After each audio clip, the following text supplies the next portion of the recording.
மாணிக்கம் தாக்கூர், ஜோதிமணி ரெண்டுமே ரொம்ப காரசாரமான கருத்துக்களை பதிவு பண்ணியிருக்காங்க. அவங்க மட்டும் தனியா நின்றுருந்தாங்க அப்படின்னா கவுன்சிலரா கூட செய்ய முடியாதுன்ற மாதிரியான சொல்றாங்க, ஊர்ல சொல்றாங்க.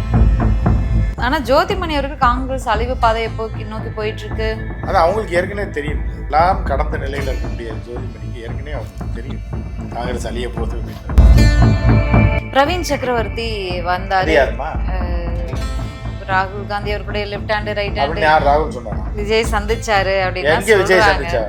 எங்கம்மா சந்திச்சா? விஜய் சொன்னாரா? அது விஜயும் சொல்லல, தாவை கலந்து அறிக்கை வரல. அப்புறம் என்னமா எவனோ ஒருத்தன் வரா இல்ல வீணா உங்களுக்கு விளம்பரம் கொடுக்குறாங்களா இல்ல எதுவும்? பிரவீன் சக்கரவர்த்தி சொல்லிருப்பாங்க, அந்த வீட்டு பக்கம் போனதுக்கு நான் விஜயை சந்திச்சேன்னு எப்படிங்க சொல்றீங்கன்னா, அது நம்ம மெட்ரோல வேலை பார்க்குறவனா வச்சு ஹிந்தியில ஃபோன் பண்ணி விஜய்க்கு ஃபோன் அடிச்சோம்னா எடுத்துருவாப்ல, ராகுல் பேசுறேன் அப்படின்னு சொல்லி பிளான் பண்ணி எவனோ மெட்ரோல வேலை பார்க்குற பையனா ஹிந்தியில பேச வச்சுருக்கேன் விஜய்கிட்ட. ரோட்ல எவனா உட்காந்து டீ கடையில ஒருத்தர் பேசுறான், அதை பேட்டி எடுத்து போடுறீங்களா, அவனை பத்தி கேட்குறீங்களா? அவன் யார், என்ன பொறுப்புல இருக்கான், அவன் யாருன்னே தெரியாது. அனாமத்த அவனா பொறுப்புல இருந்தா எது சொன்னாலும் கேட்டுருவீங்களா? ஜேசிடி பிரபாகரன், ஜேசிடி பிரபாகரன் என்னைக்கு ஓபிஎஸ் சேர்ந்தாரோ அன்னைக்கு அவர் அரசியல் வாழ்க்கை முடிச்சு. அந்த ஜேசிடி பிரபாகரன் வந்து எம்ஜிஆர் காலத்துல இருந்து இருந்தவர். இல்ல, அவர் சொன்ன கருத்து, எம்ஜிஆரை பார்த்த போது என்ன மகிழ்ச்சி ஏற்பட்டதோ அதே போல் இன்று அண்ணன் விஜய் அவர்களை சந்தித்த போது மகிழ்ச்சி ஏற்பட்டது. ஒரு அமைதி புரட்சியை விஜய் தமிழ்நாட்டில் செய்து கொண்டிருக்கிறார். அப்ப எம்ஜிஆர் பார்க்கும்போது, ஜெயலலிதா பார்க்கும்போது எம்ஜிஆர் மாதிரி தெரியலையாமா? அம்மா அம்மான்னு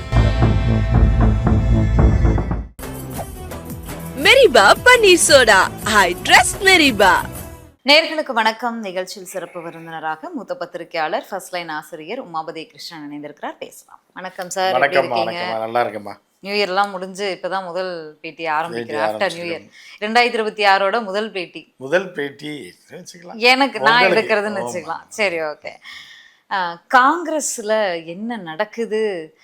காங்கிரஸ்குள்ளேயும் ஒரு சண்டை போயிட்டு இருக்கு, திமுக வேணுமா வேணாமான்னு ஒரு சண்டை போய்கிட்டு இருக்கு அப்படிங்கிற ஒரு விஷயம் இருக்கு. இதுல 2 எம்பிக்கள் வந்து அஃபீஷியலா ட்வீட் போட்டு கருத்துக்களை, இல்ல காங்கிரஸ்னுடைய எம்பிக்கள், ஜோதிமணி எம்பினா திமுக காரன் ஓட்டு போட்டு எம்பி இல்ல கூட்டணி கட்சிகள் எல்லாருமே கட்சியில போட்டிட்டு திமுக எம்பி இல்ல, மாணிக்கம் தாக்கூர், ஜோதிமணி ரெண்டுமே ரொம்ப காரசாரமான கருத்துக்களை பதிவு பண்ணியிருக்காங்க. அவங்க மட்டும் தனியா நின்றுருந்தாங்க அப்படின்னா கவுன்சிலரா கூட ஜெயிக்க முடியாதுன்ற மாதிரியான ஒரு சூழல் அவங்க ஊர்ல சொல்றாங்க. அவங்க காங்கிரஸ் எம்பி, காங்கிரஸ் சின்னத்துல நின்று திமுக எம்பி தான் அவங்க. இப்ப காங்கிரஸ் சின்னத்துல தாவேகா எம்பி ஆகணும்னு ஆசைப்படுறாங்க சிலர். ஆனா ஜோதிமணி அவருக்கு காங்கிரஸ் அழிவு பாதையை நோக்கி போயிட்டு இருக்கு. அது அவங்களுக்கு ஏற்கனவே தெரியும்ல. சில பேருக்கெல்லாம் வந்து சில இதெல்லாம் வீட்டில் கிளியெல்லாம் வளர்ப்போம், அதெல்லாம் இருக்கும்போது அந்த பக்கத்தில் யாராவது சாக போகிறாங்கன்னா அதுக்கு முன்னாடியே தெரிஞ்சிடும், கத்திக்கிட்டே கிடக்கும். கிளி, குருவி, இந்த மாதிரியான பேர்ட்ஸ், இந்த மாதிரி எல்லாம். ஏன்னா அதுங்களுக்கு வந்து இன்னொரு லோகமும் தெரியும் என்ன நடக்க போகுது.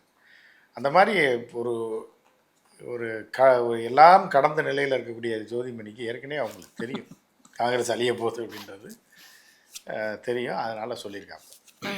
இல்ல, காங்கிரஸ் அழிவு பாதையை நோக்கி போயிட்டு இருக்கு. 60 ஆண்டு காலம் ஆட்சியில் இல்லைன்னா கூட காங்கிரஸ் கொடியை பிடிச்சு கொண்டு நிக்கக்கூடிய அந்த தொண்டருடைய மனநிலைமை எப்படி இருக்கும்? இங்க ட்வீட் போட்டிருக்காங்க. அவங்க போட்டிருக்காங்களா? அதான் நான் உங்களை ரயில்வே ட்ராக்ல எல்லாம் போராட்டம் இல்லைம்மா, எங்கேயோ கொடி நின்று தொண்டை நிற்கிறானுங்களா, எங்கே நிற்கிறான் நீ வரவில்லை பார்த்தீங்களா? அதே எப்படி நினச்சி யார் ஜோதிமணி சொல்கிறத சொல்கிறீங்களா? அவங்க கட்சியும் அவங்க சொல்கிறாங்கம்மா, தொண்டை நிற்பான். என்னதான் இருந்தாலும் ஒரு தேசிய கட்சி. ஆமாம், இல்லைன்னு நான் சொல்லலையே, நீங்கள் இல்லைன்னு சொல்கிறீங்களா? இல்லை நான் சொல்கிறேன். வருத்தப்பட்ட பதிவுகளை போட்டிருக்காங்க. ஒரு பூத் ஏஜென்ட் லிஸ்ட்டை கூட தேர்தல் ஆணையத்தில் கொடுக்க விடாம ஒரு எம்பி. காங்கிரஸ் அழிவுக்கு என்னமா சம்பந்தம் இருக்குது? ஜோதிமணி அழிவுக்கு அவங்க இது பண்ணுறாங்களே தவிர காங்கிரஸ் நம்ம சொல்லலாமா? நான் சொன்னதா இல்லை, அவங்க தான் சொல்கிறேன். அவங்க சொன்னதுக்கு இவங்க என்ன பதில் சொல்கிறாங்கன்னா, இது ஜோதிமணிக்கு நாங்கள் டார்கெட் போடுறோம் ஒழிச்சு கட்டுறதுக்கே தவிர காங்கிரஸ் ஒழிச்சு கட்டுறது கிடையாது. ஜோதிமணி என்ன நினச்சாப்புல, நான் தான் காங்கிரஸ்ன்னு நினச்சிக்கிட்டாப்புல அப்படின்னு சொல்லிட்டு என்னை ஒழித்து கட்டுவது. இப்போ ஒரு பையனை போட்டு அடிக்கிறீங்கன்னு வைங்க, அவன் காங்கிரஸை போட்டு அடிக்கிறான்னு சொன்னால் எப்படி இருக்கும்? ஏன்னா அவங்க அப்பா காங்கிரஸில் இருக்கான்றதுக்காக நீ என்னை தாக்கவில்லை, ஸ்கூலில் ஒரு பையனை போட்டு அடிக்கிறான்னு வைங்க, இன்னொரு பையன் நீ என்னை தாக்கல, காங்கிரஸ் தாண்டா தாக்குற நீ அப்படின்னு சொன்னால் எப்படி இருக்கும்? அந்த மாதிரி தான் ஜோதிமணி தன் மீது வரக்கூடிய இதை வந்து அப்படி பாலை வந்து அந்த பக்கமாக தள்ளி விடுறாப்புல. இன்னைக்கு கிறிஸ் ஜோடங்கர் வந்திருக்கார் தமிழ்நாட்டுக்கு. அவர் யாருமா? காங்கிரஸினுடைய தமிழக மேலிட பொறுப்பாளர். அப்படியா? அவர் வந்து சொல்லியிருக்காரு, ஜோதிமணி எம்பி எதுல வந்தார்? ஃப்ளைட்ல எதுல வந்தார்? அவர் எதுல வந்தார் ஃப்ளைட்ல தான் சார் வந்திருப்பாரு. இல்ல கேட்க தெரிஞ்சுக்கிறேன். சரி, இல்ல 2 பேரும் செல்வ பிறந்தகை ஒருவேளை ஆந்திராக்காரங்களா இருந்தா தடா வழியா ரோட்லயே வந்துருவாங்க கார்ல. சரி. அவர் பிரஸ் மீட் கொடுத்திருக்காரு. அதுல என்ன சொல்லியிருக்காருன்னா, ஜோதிமணி எம்பி அவர்களுடைய அந்த கருத்து, அந்த கம்ப்ளைண்ட் எடுத்துக்கொள்ளப்பட்டிருக்கு. அந்த கரூர் பொறுப்பாளர்கள் செந்தில்நாதன் இன்னொருத்தர் 2 பேர் மேலேயும் நடவடிக்கை எடுக்க போறோம், அவங்கள விசாரணைக்கு விளக்கம் கொடுக்க சொல்லியிருக்கோம் அப்படின்னு சொல்லியிருக்காங்க. இது ஒரு பக்கம் போயிட்டு இருக்க. மாணிக்கம் தாக்கூர் ஒரு பக்கம் காட்டமான ஒரு கருத்தை வந்து பதிவு பண்ணியிருக்காரு கூட்டணி கட்சி தலைவர்கள் மீது. விசிக, மதிமுக, கம்யூனிஸ்ட், மார்க்சிஸ்ட் எல்லார் மேலேயும் ஒரு கடுமையான விமர்சனத்தை வச்சிருக்காரு. என்ன நடக்குது, இந்த கூட்டணி தொடருமா அப்படிங்கிற ஒரு என்ன விமர்சனம் வச்சிருக்காரு? இல்ல உங்க கூட்டணி உங்க கட்சி விவகாரங்கள்ல வந்து நாங்க இந்த நடவடிக்கை எடுங்கன்னு நாங்க சொல்லுவோமா? எங்க காங்கிரஸ் உட்கட்சி விவகாரத்துல நடவடிக்கை எடுங்க, நடவடிக்கை எடுக்கான்னு சொல்றதுக்கு உங்களுக்கு என்ன ரைட்ஸ் இருக்கு? இல்ல அது வந்து கூட பழகிறவங்க ஒருத்தர் நாசமா போறான், கண்ணு முன்னாடி நாசமா போகும்போது கேட்க தானே செய்யும். ஏன்பா தம்பி இப்படி பண்ற, வீணா போயிடாப்பான்னு சொல்லத்தான் செய்யும். அது நம்ம இவங்கள சொல்ல. அப்படி இருக்கும்போது அது வந்து நீ யாரையா சொல்றதுக்கு? இந்த காலத்துல சில பேர் என்ன பண்ணா, அப்பா ஃப்ரெண்டா இருப்பாரு, இவன் இந்த ஏதோ மரத்துக்கு இடையில் தம் அடிச்சுட்டு இருப்பான், பார்த்துருவாரு. டேய் வாடா, உங்க அப்பாட்ட சொல்லணும், யோ போயா நீ என்ன கேட்கறதுக்கு. நல்ல குடும்பத்தில் பிறந்த பிள்ளைங்க அப்படி சொல்லாது, மாமா பார்த்துட்டாரு அப்படின்னு ஓடிடும். 2 விதம் இருக்கு. அதை நீங்க எப்படி மேட்ச் பண்ணணுமோ பண்ணிங்க. இல்ல இப்ப இது மிகப்பெரும் விவகாரமா போயிட்டு இருக்கே சார். ஏன்னா காங்கிரஸ் வந்து ஒரு பெரிய குரூப் வந்து தாவேக்காவோட போகணும்னு விரும்புறாங்க. அப்ப அதுல எம்பிக்களும் வராங்க அப்படின்னு ஒரு கருத்தா கூட இதை எடுத்துக்கலாம். அப்படி போனா காங்கிரஸ்ல பிளவு ஏற்படும். ஏற்கனவே காங்கிரஸ் வந்து தமிழ்நாட்டுல எப்படியான ஒரு சூழல்ல இருக்கு. திமுக கூட்டணியில இருந்து அந்த கூட்டணி வலுவா இருக்கு. அப்ப காங்கிரஸ்குள்ள உட்கட்சி முதல் இல்ல பிளவு இல்ல காங்கிரஸ் தாவேக்காவோட போயிட்டா திமுகனுடைய வெற்றி வாய்ப்பு என்ன ஆகும்? அது வரைக்கும் போகுது இல்ல இது. அதாவது ஒரு குடும்பத்தில் ஒரு 16 வயசு பிள்ளை காலேஜில் படிக்குது. அது ஒருத்தனை லவ் பண்ணுறேங்குது.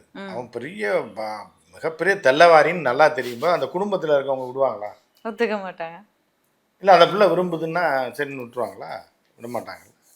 அந்த மாதிரி தான் நீங்கள் பாட்டுக்கு எதாவது பிடிச்சிட்டு ஒருத்தன் தாவேக்காக்கு போகலான்மா, ஒருத்தன் இதுக்கு போகலான்மா, ஒருத்தன் பாமகவோட சேரலான்மா. அந்த தாய் தந்தைக்கு தான் அந்த குடும்பத்தை காப்பாற்றக்கூடியவர்கள் தான் தெரியும் இது நாசமாக போகிறதுக்கு இது வேலை பண்ணுது, இது எங்கேயோ இது போகுது.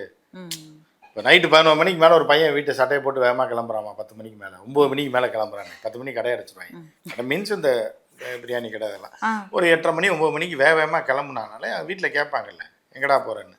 இல்லை அங்கே சூடாக பிரியாணி போடுறாங்க, வாங்க போகிறேன். ஆனால் வீட்டில் என்ன சொல்லுவாங்க, எதுக்கு இப்போ வீட்டில் இருக்க சாப்பிட்டு பேசாமல் போடு. ஏன்னா இவன் வெளியில் போனான்னா பிரியாணி வாங்க போகிறானா வேற எங்கேயும் போகிறானான்றது சந்தேகம் வரும், விட மாட்டாங்க நைட்டு. ஆனால் அந்த பையன் அதை விரும்புவான். அந்த மாதிரி தான் சில பேர் விரும்ப தான் செய்வாங்க. அதுக்காக பெரியவங்க தானே கட்டுப்படுத்துவாங்க. மாணிக் தாகூர் எப்படி சொல்ல முடியுது? பெரியவங்க கூட்டணி கட்சியில் இருக்கவங்க சொந்த பந்தங்கள் பெரியப்பா சித்தப்பான்ற மாதிரி தான் தாவே இது விசிகா கம்யூனிஸ்ட்லாம் பார்க்குறாங்க. இந்த பையன் தருதலையாக நாதாரியாக போகிறதுக்கு ஆசைப்படுறானே அப்படிங்கும்போது அவங்க கண்டிக்கிறாங்க. அப்படிங்கும்போது சொல்லதான் செய்கிறாங்க, அவங்க கண்டிக்க கூட இல்லை. எல்லாம் போகாத தம்பி வாழ்க்கை நாசமாக போயிடும் சொல்கிறாங்க. அது இவர் கோவம் வருது. பிரவீன் சக்கரவர்த்தி வந்தாரு. யாருமா? ராகுல் காந்தி அவர்களுடைய லெஃப்ட் ஹேண்ட் ரைட் ஹேண்ட். யார் ராகுல் சொன்னாராமா? இல்ல அவர் சொல்லல. அப்புறம் நீங்களா எவனையோ ஒருத்தனை பிடிச்சி இவன் ராகுலுக்கு லெஃப்ட் ஹேண்ட் ரைட் ஹேண்ட்ன்றீங்க. தெருவில் போறவங்க விஜய் சந்திச்சாரு அப்படின்னு. எங்க விஜய் சந்திச்சா? எங்கேமா சந்திச்சா? விஜய் சொன்னாரு. அதை விஜயும் சொல்லல, தாவை கலந்து அறிக்கை வரல. அப்புறம் என்னமா எவனோ ஒருத்தன் வரான். இல்ல இவங்க உங்களுக்கு விளம்பரம் கொடுக்குறாங்களா இல்ல எதுவும்? சார் காங்கிரஸ் மறுக்கவும் இல்லையே. செல்வ பெருந்தகை அவர்கள் வந்து அவர் மீது நடவடிக்கை எடுக்க வலியுறுத்துவேன் அப்படின்னு சொல்லியிருக்காரு. அப்ப அவர் சொல்றாரு அப்படின்னா அப்ப வந்துட்டு போயிருக்காருன்றதை நம்ம கன்ஃபார்ம் எடுத்துக்கலாம்ல. அது எப்படிமா எவனோ ஏதோ ஒன்று சொன்னா நடவடிக்கை எடுப்பேன்னா இது பண்ணான்னு. இப்போ ஒரு பையன் வந்து இந்த மாதிரி ஸ்கூல்ல பசங்க இருக்காங்க, சின்ன பிள்ளைங்களை கொண்டு வரும். உங்க பையன் அடிச்சுட்டான்னு உடனே நீங்க சரி நான் என்னன்னு விசாரிக்கிறேன்னு தான் சொல்லுவீங்க. அக்கா அடிச்சான்றது உண்மைன்னு உங்களுக்கு தெரியுமா? வீட்டுல கூப்பிட்டு அடிக்கவே இல்லைன்னு சொல்லுவான். மாதிரி அந்த பிரவீன் சக்கரவர்த்தின்றவன் யாருன்னே தெரியல. அவன் ஒரு பிஜேபி கைக்கூலியவன். சரி, அமெரிக்கால இருந்து வந்தவன்.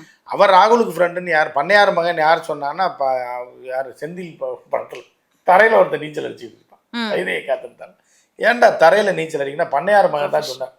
யாரா பண்ணையார் மகன் பார்த்தா செந்தில் கோமரத்தோடு நின்று இந்த நாயாடா பண்ணையார் மகன் அப்படின்னு சொல்லி எந்தடா அடிச்சிடுறேன். அந்த மாதிரி சொன்னது யாரு? பண்ணையார் மகன் சொல்றது யாரு? இந்த மாதிரி இந்த பிரவீன் சக்கரவர்த்தி யாருன்னே வந்து எவனுக்கும் தெரியாது. காங்கிரஸினுடைய ப்ரொஃபஷனல், அது எது வேணாலும் இருந்துட்டு போட்டுமா, காங்கிரஸ் பிரிவின் தலைவர் அப்படின்ற அது அவர் ஏதோ இருக்கட்டும்மா. அது ஏதோ அமெரிக்காலேருந்து வந்ததுனால போஸ்டிங் போட்டு ஆள் சிகப்பா இருக்கான் பொய் சொல்ல மாட்டான்னு சொல்லி போட்டிருப்பாங்க. அந்த கோர்ட்லாம் போட்டிருப்பாங்க, நேரு கோர்ட்லாம். அதனால போஸ்டிங் போட்டு விட்டுருப்பாங்க டெல்லியில். அவங்களுக்கு தெரிஞ்சிருந்தா தான் காங்கிரஸ் நேரம் வளர்ந்து பிஜேபி மேலே போயிருக்குமே. இந்த மாதிரி கும்பிடத்தனமான வேலையை செய்கிறதுனால இந்த மாதிரி திட்டு பயிலில் சேர்க்கறதுனால தான் பிரச்சனையில் போயிட்டுருக்கு.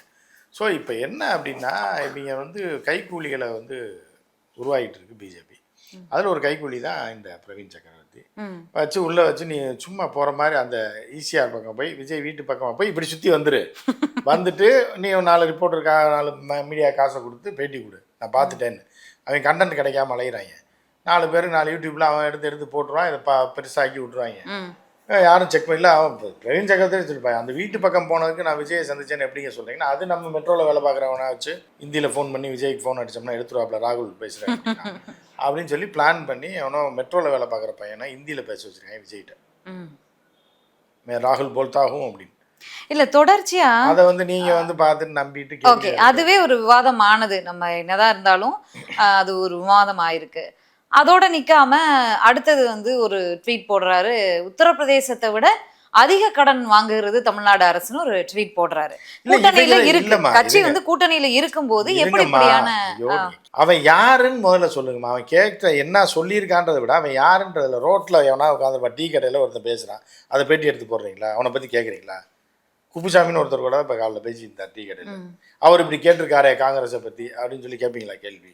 அவன் யார், என்ன பொறுப்புல இருக்கான், அவன் யாருன்னே தெரியாது. அனாமத்து அவனா பொறுப்புல இருந்தால் எது சொன்னாலும் கேட்டுருவீங்களா? அப்போ கேள்வி கேட்க மாட்டீங்களா அவன்கிட்ட? யார் நீ நீ நீ நீ வந்து ராகுலுக்கு க்ளோஸ் அப்படின்றதுக்கான ஆதாரம் வச்சிருக்கியா?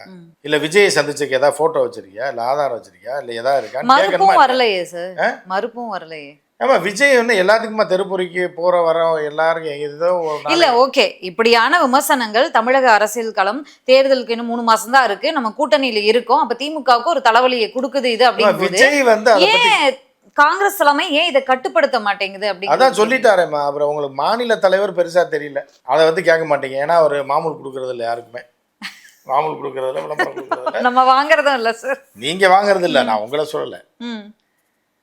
அதாவது அவர் இப்போ சொல்கிறத போடுங்க. இப்போ அவர் மறுத்துருக்காருல்ல, நடவடிக்கை எடுப்போன்னு இருக்காருல்ல, அதை போடுங்க. இவன் யாருன்னு அனாமத்து எவனோ சொல்கிறதெல்லாம் போட்டுக்கிட்டே இருக்கீங்க, கேள்வி கேட்டுகிட்டே இருக்கீங்க.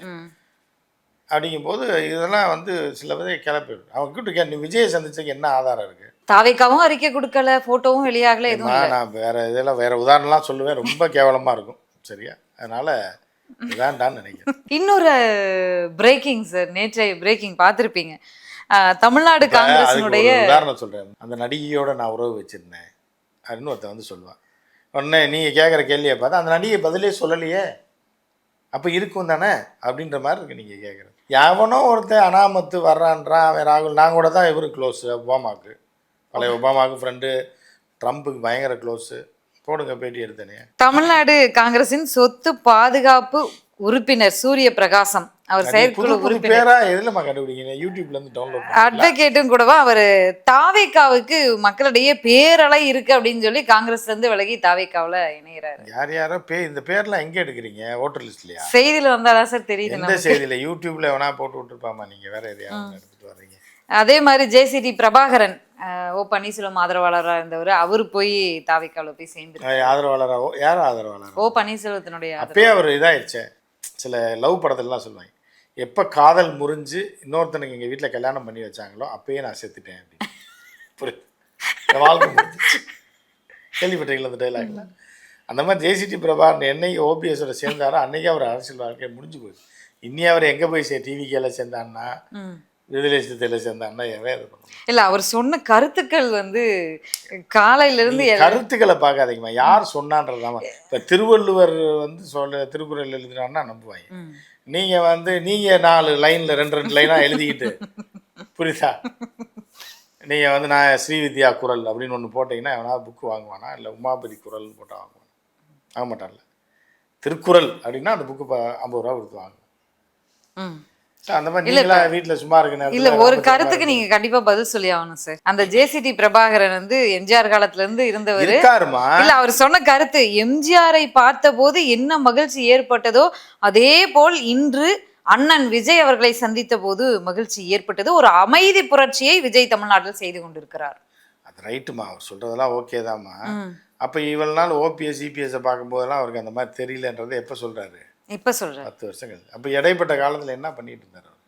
அப்போ எம்ஜிஆரை பார்க்கும்போது, ஜெயலலிதா பார்க்கும்போது எம்ஜிஆர் மாதிரி தெரியலையாமா அவருக்கு? அம்மா அம்மான்னு சொல்லிட்டு இருந்தார். இது எல்லாமே பொய்மா. தொழிலுக்காகவும் இதுக்காகவும் பண்ணுறாங்க. ஒரு வாரத்துக்கு முன்னாடி தான் தன்னுடைய மகனை வந்து தாவேக்காவில் சேர்த்து விட்டாரு. மகனை அனுப்பி விட்டு பின்னாடி சொல்லு, பின்னாடி வரேன்னு போய் பார்த்துட்டு வாப்பான்னு சொல்லியிருப்பாங்க. அது சொந்தக்காரங்களாம் வராங்கன்னு பசங்களை தான் அனுப்புவாங்க. போய் இந்த பஸ்ஸில் இறங்கியிருப்பார், வண்டியில் கூப்பிட்டு வந்துருங்க. அப்புறம் இவர் வாசலில் போய் வரவேற்பார். அந்த மாதிரி. ஓகே, இவ்வளவு விவாதங்களுக்கும் விமர்சனங்களுக்கும் இன்னைக்கு காங்கிரஸ் முற்றுப்புள்ளி வைத்து இருக்கிறது. ஏன்னா கூட்டணி சுமூகமா பேச்சுவார்த்தை காங்கிரஸ் நடந்துட்டு முற்றுப்புள்ளி இருக்கு. வச்சிட்டாங்களா? அதாவது தாவேக்காவோட கூட்டணி எல்லாம் வாய்ப்பு இல்லை, நாங்க திமுகவோட தான் இந்த தேர்தலை காங்கிரஸ் முற்றுப்புள்ளி சந்திப்போம். ஆமா, வச்சிருக்கா? அது சொல்லுங்க. காங்கிரஸுக்கு முற்றுப்புள்ளி இந்த மாதிரி இருக்கு. காங்கிரஸ் முற்றுப்புள்ளி வைத்திருக்கிறது நான் சார் சொன்னேன். திமுகவோட தான் கூட்டணி பேச்சுவார்த்தை சுமூகமா போயிட்டு இருக்கு அப்படின்னு சொல்லியிருக்காங்க. ஆனா என்னதான் இருந்தாலும் ஒரு டவுட் வருது சார். இவ்வளவு பிரச்சனைகள் போகும்போது ஒரு தலையில தட்டி வச்சா என்ன, காங்கிரஸ் தலைமை ஏன் அதை பண்ணல அப்படிங்கிற ஒரு கேள்வி. காங்கிரஸ் தலைமைன்னா யாரை சொல்றீங்க? ராகுல் காந்தி அவர்களோ மல்லிகார்ஜுன கார்கே அவர்களோ ஒரு அதை தான் நான் ஏற்கனவே சொன்ன உதாரணம். அது ஒரு நடிகையோட எனக்கு தொடர்பு இருக்குன்னு ஒருத்தர் சொல்கிறான், அவங்க ஏன் கட்டுப்படுத்தி வைக்கலன்ற மாதிரி இருக்கு. அவள் பாட்டுக்கு படத்தில் நடிச்சிட்டு ஒரு நடிகை இருப்பாள், ஃபெமிலியராக இருப்பாள். எங்கேயோ உட்காந்துருக்கேன், கோயம்புத்தூரில் உட்காந்துருக்கேன், எனக்கு அந்த நடிகை நான் முந்தா நாள் அங்கே தான் பேசிக்கிட்டு இருந்தோம் அப்படின்னா அந்த மாதிரி தான் இருக்குது. ராகுல் இதுக்கெல்லாமல் இப்போ எவ்வளோ கட்சியில் 4 பேர் 4 சொல்லதாம செய்வாங்க. செல்லு பெருந்தையை சொன்னாரா இல்லையா? அவர் தானே மாநில தலைவர். அப்புறம் உங்களுக்கு என்ன பிரச்சனை? காங்கிரஸ் டபுள் கேம் ஆடுதோன்னு ஒரு சந்தேகம் இருக்கு சார். இல்லை, டபுள் கேமு அரசியலில் எல்லா கேமும் ஆடத்தாங்க செய்வாங்க. கோல் விழுகுதான்னு தாம்மா பார்க்கணும் கடைசியில். அங்கே வரைக்கும் இப்போ கோல் போஸ்ட் வரைக்கும் போகும். அவர் திருப்பி இங்கிட்டு தள்ளிட்டு வருவாங்க. இதெல்லாம் ஆட்டத்தில் நடக்கிறது தான். கடைசியில் யார் கோல் போட்டு ஜெயிக்கிறாங்கன்றதான். ஓகே, நன்றி சார். பொறுத்திருந்து பார்க்கலாம் என்ன நடக்குது அப்படின்னு. நன்றி. Meriba Paneer Soda. I trust Meriba.